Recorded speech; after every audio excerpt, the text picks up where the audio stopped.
Жасырынбақ ойнауда Әбдірахманшыларды Тұрбек оны дереу қостады. Сыдық та қарсы болған жоқ. Бірақ екі-екіден одақтасу үшін және бір адам керек. Шақырып алатын ешкім көрінбес пе екен деп, үш бала қақпадан шығып, төңірекке көз салып тұр. Іштеріндегі ересегі Әбдірахман. Дене тұрпаты ұзын тұралау, мінезі адуындау ақсұр бала.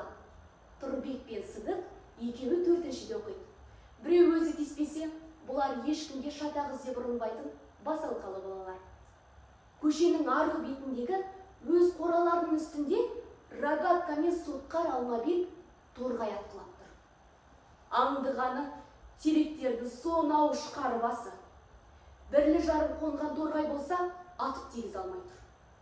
Басқа теректердің басында қаптап ұшып жүрген торғайлардың әл қараға жоламауына қарағанда, Алмабек оларды әбден запы етіп, үркітіп кетсе керек.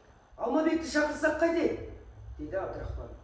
Ой құрсын, ол шатақ шығарады, деп Тұрбек пен Сыдық қабатынан безете қалды. Алмабек осы кезде бұларды көріп айқай салды. Ей, неге топталып тұрсыңдар? Тараңдар, атам! Алмабектің сырын білмейтін балалар қақпаны тасалап жасырына берді. Алмабек айтқан істеді. Атып еді, тас ызыңдаған боймен деп қақпаға тиді. Үйден Тұрбектің бірінші класста оқитын қарындасы Назым шықты. Екі иығында желбірі бар жеңсіз көк шұбар көйлек киген топ-толық қара дамыған қыз. Көзі шешесіне тартып шегірлеу. Біреуімізге Назым одақ болсын, деді Сыдық. Әбдірахман тұжырылып, мұны қойшы, деді.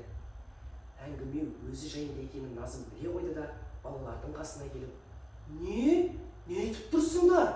Деп сұрады. Бізбен бірге жасырынбақ ойнайсың ба? Деді ағасы. Ойнайым. Осы кезде Алмабек атқан бір тас қақпаға және келіп сақ етіп тиді. Артынша оның бәле шығарсыңдар әлі деген айқайы қоса естілді. Назым балаларды таспен атқылап тұрған Алмабек екенін көрді. Назымды одақ етіп алып ойналық, деді Тұрбектен. Әбдірахман сол әлгі менсінбеген кейпі. Бұл одақ болу шартпас. Назым ашуланып қалды. Мен бе? Мен жасырынуды білмеймін бе? Қыздардың қалай жасырынатынын білеміз. Біреуі ауыз үйге шығып тұрады да, екіншісі төрт өсектің астына кіріп, «Көкек, мен ізде!» деп дауыстайды. Не болмаса, басын бүркеп алады да, сирағы сорайып көрініп жатыр. Әбдірахман бұл сөзді Назымды қатырдым деп, мысқылды күлкімен айтты. «Ойлап көрейік!» деді Назым, отты көзі жәбірлене жалтылдап. Ақыры бұлар жасырынбақ ойнауға келісті. Әбдірахман мен Сыдық бір одақ, Назым мен Тұрбек бір одақ болды.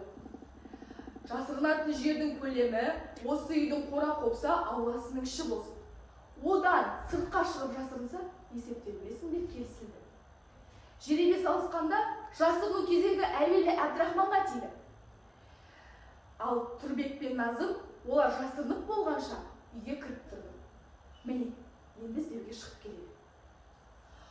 Сен бақтың ішін қара, мен қораның ішін қарайын, деді Назым. Қораның сыртқы жақ босағасында төңкерулі тақтай науа жатыр. Назым оның қасымен өтіп бара жатып, әлгіге сезіктене қарады. Шетінен ұстап, әрең дегенде көтеріп, аударып тастап еді, астында дік түсіп жатқан Әбдірахманды көрді. Ай, қайдан біліп қойдың? Деп, үсті басы шаң-шаң боп Әбдірахман түре келді. Білмегенде, бұл науа бағана төңкеріліп жатпай, шалқасынан жатқан, деді Назым. Ой, пәлесін ай мына қыздың. Бақшадағы картоптың бітік сабағының арасына кіріп кеткен Сыдықты да Тұрбек оп-оңай тауып, желкелеп алып келді. Әбдірахман алақанына қылышына түкіріп, «Бәлем, енді сендер жасынып көріңдер», дейді. Олар бір қауым іздеп, Тұрбекті қораның ішінен бір құшақ көк шөптің астынан тауып алды. Ал Назым болса зым-зия. Әбдірахман мен Тұрбек оны іздеп қарамаған жер қалмады. Үйге кіріп, кереуеттердің астына дейін қарады. Жоқ. Мен білсем, сол қыз жасырынған жоқ. Бізді босқа өрелеп, бір жерге кетіп қалды, дейді дымы құрыған Әбдірахман. Жоқ, кеткен жоқ, жасырынып жатыр, табыңдар, дейді Тұрбек. Әбдірахман мен Сыдық және іздей бастады. Үйдің үстіне шығып, шатырдың ішін, одан соң қорадағы картоп салатын ұраға дейін түсіп қарады. Ал Назым еш жерден табылмады. Бір жерде шыбын болып жабысып тұрмаса, енді оны іздейтін жерде қалған жоқ. Әбдірахман терлеп те кетті. Шықсын енді, таба алмады, деді Сыдық. Назым, шық! Ура! деп Назым қақпа түбіндегі иттің үйшігінен сумаң етіп шыға келді. Әбдірахман мен Сыдық төбелеріне жай түскендей сілейіп қалыпты. Ой, қуай, ол қу осындай, деп Сыдық таңырқанып жатыр. Жаңа мен үйшікке үңіліп қарап едім ғой. Ит жатқан секілді еді ғой, деді Әбдірахман. Ой, су жүрек, итіме-ақ үңіле бергенде ыр деп едім, бері бұрып жөнелдің ғой.